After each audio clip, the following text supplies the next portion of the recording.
The RCMP undercover operation is ready to target their first suspect, Barry Riley. Corporal Gil Campbell warns the undercover officers about the added challenge of this covert operation. Barry Riley came from a police-oriented family, and there was concerns that he might be savvy to police techniques in areas of investigation and interrogation.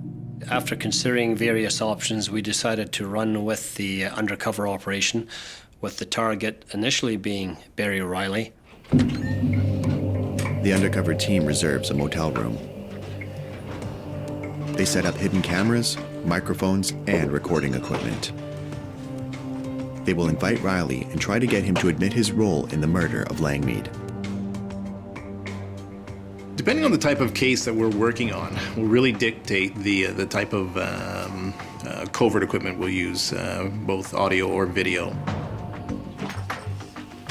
When we initially assess the case, if we know that it's fairly sensitive and the individuals may be suspicious, then we'll tie it into, build it into a pair of glasses, to a brooch on somebody's lapel, to watches, pens, belt buckle, hearing aid, cell phone, pretty much anything that you can imagine. If we can actually wire a location in advance prior to conducting a sting, then we can use things that will blend into that home or office or whatever the location is. We can use things like clocks, clock radios, little portable radios, motion sensors that are tied into an existing alarm system, alarm panels. We've built them into carbon monoxide testers and smoke detectors. The undercover officers meticulously prepare for their encounter with Barry Riley.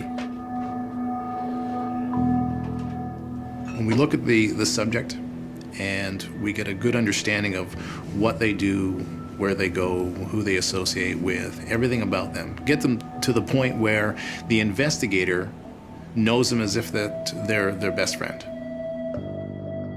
They study all of their movements, habits, things that they like, dislikes, you name it.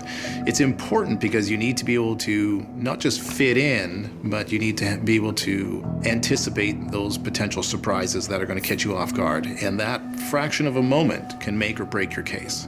If your cover is blown, your investigation's over, and all of that work that you've put towards, getting yourself into that situation is gone. The undercover officers convince Barry Riley to meet with them for a chat in the motel room, wired with covert recording equipment. I believe this was late September, early October, 1994.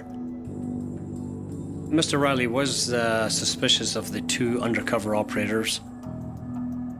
In fact, indicated to them that he believed they were either bikers or police, and either way, he didn't want to associate with them.